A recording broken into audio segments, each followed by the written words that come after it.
Ya, Assalamualaikum warahmatullahi wabarakatuh. Di sini kelompok kami akan mempresentasikan tugas data mining yang berjudul perbandingan jenis kematian pada bayi dan ibu berdasarkan jenis dan penyebabnya.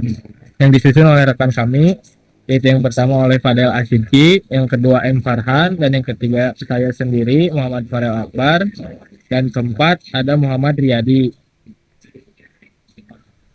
Agenda pada kali ini, topik yang pertama akan menjelaskan latar belakang tujuan, masalah rumusan, masalah kontribusi. Dan topik kedua menjelaskan tentang dataset yang digunakan, dan topik ketiga metode.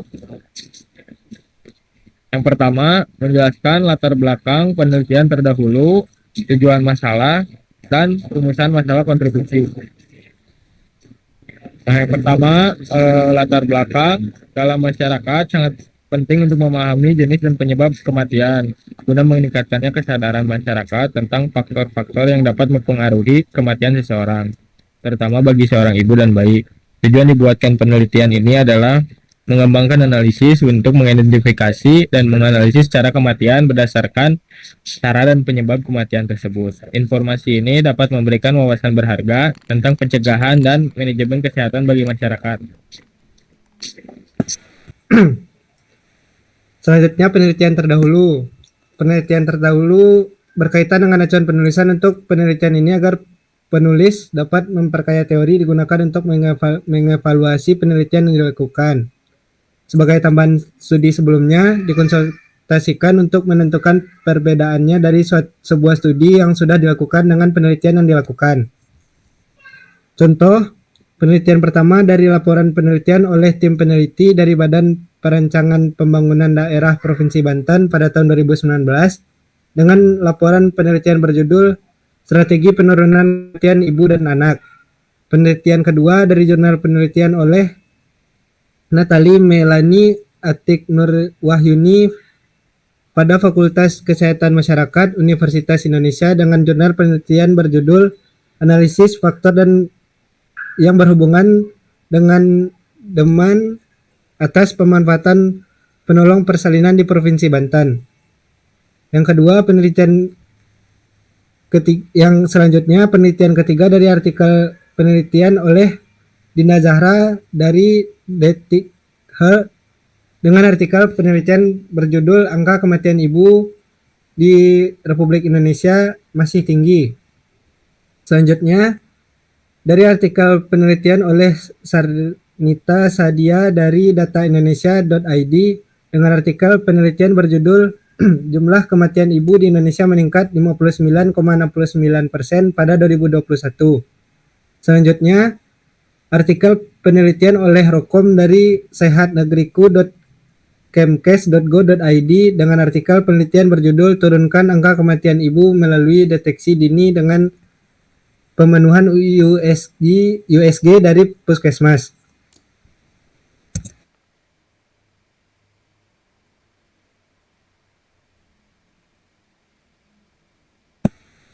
Tujuan masalah memberikan hasil perbandingan jumlah kematian pada bayi dan ibu berdasarkan jenis serta penyebabnya terhadap masyarakat di daerah Jawa Barat.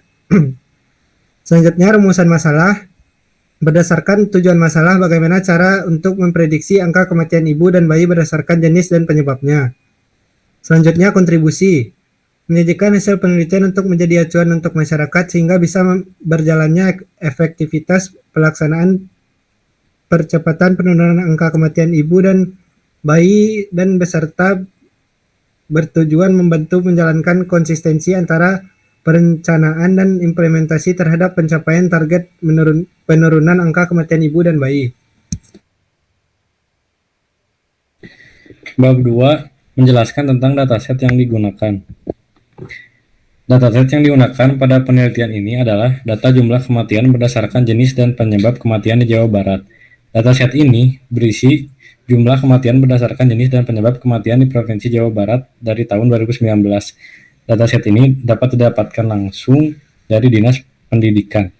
Dataset training telah dilakukan pelatihan data mulai dari format .csv hingga format .arff di mana data tersebut sudah dilakukan pre-processing dalam penemuan model yang memperlihatkan dan membedakan kelas atribut data, di mana data yang diproses telah melalui pemisahan data dengan nominal 70% yang digunakan sebagai training dataset dan sisanya 30% data sebagai test set. Baik, bab selanjutnya adalah bab 3 metode. Baik, bab selanjutnya bab 3 metode ID3.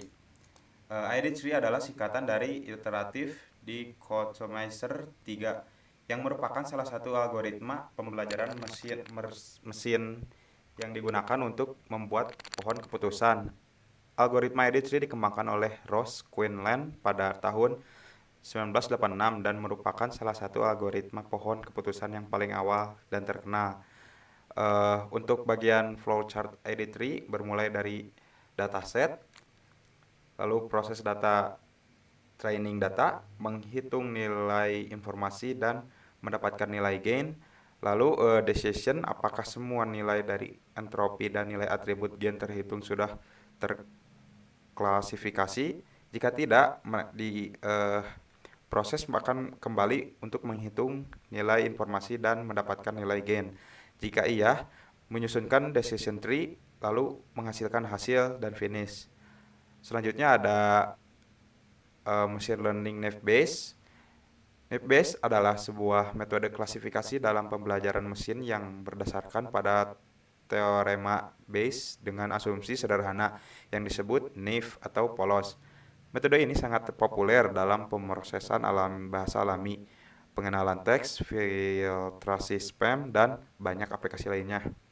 Dimulai dari dataset, training data, menghitung kemunculan tiap atribut, lalu peluang ke kategori positif dan negatif, lalu decision, nilai positif jika lebih dari nilai negatif, maka jika tidak, hasil nilai klasifikasi negatif, jika iya, hasil klasifikasi positif, dan selesai. Baik, terima kasih untuk semuanya yang telah mendengarkan presentasi dari kami. Selamat malam. Wassalamualaikum warahmatullahi wabarakatuh.